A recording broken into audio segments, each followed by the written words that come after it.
যজ্ঞ কি? যজ্ঞ শব্দটি সংস্কৃত যজ ধাতু থেকে এসেছে, যার অর্থ পূজা করা, দেবতার উপাসনা করা, দান করা এবং পরস্পরের মধ্যে শুভ সহযোগিতা স্থাপন করা।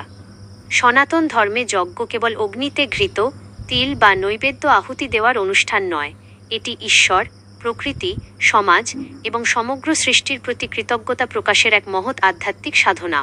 বেদে যজ্ঞকে ধর্মজীবনের অন্যতম ভিত্তি হিসেবে বর্ণনা করা হয়েছে।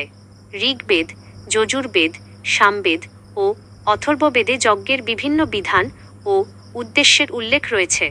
বৈদিক যুগে যজ্ঞের মাধ্যমে মানুষ দেবতাদের প্রতি কৃতজ্ঞতা প্রকাশ করত এবং বিশ্বকল্যাণ, শান্তি, বৃষ্টি, শস্যবৃদ্ধি ও জীবজগতের মঙ্গল কামনা করত। যজ্ঞের মূল শিক্ষা হল নিজের স্বার্থ ত্যাগ করে বৃহত্তর কল্যাণে আত্মনিয়োগ করা। ভগবদ্গীতায় শ্রীকৃষ্ণ বলেন, সহযজ্ঞাঃ প্রজাঃ সৃষ্টা পুরোভাচ প্রজাপতি অনেন প্রসবিষ্য ধমেশ বস্তিষ্ঠকামধুক।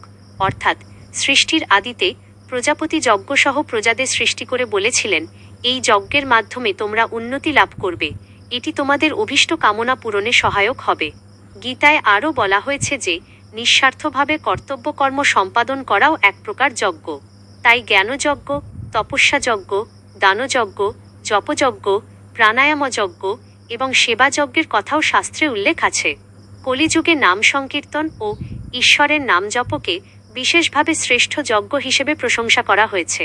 যজ্ঞ সম্পাদনের প্রধান উপাদান হল শুদ্ধ সংকল্প, বৈদিক মন্ত্র, অগ্নি, আহুতি এবং যজ্ঞ আচার্যের নির্দেশনা।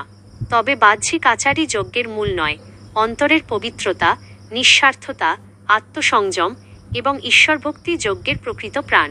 আজকের যুগে যজ্ঞের আদর্শ আমাদের শেখায় নিজের সময়, শ্রম, জ্ঞান ও সম্পদ সমাজের কল্যাণে উৎসর্গ করা, পরিবেশ রক্ষা করা, জীবসেবায় অংশ নেওয়া এবং ধর্মময় জীবনযাপন করাও যজ্ঞের চেতনারই প্রকাশ। এই দৃষ্টিভঙ্গিতে যজ্ঞ কেবল একটি বৈদিক আচার নয়, এটি ত্যাগ, সহযোগিতা, কৃতজ্ঞতা ও বিশ্বমঙ্গলের এক চিরন্তন জীবন দর্শন।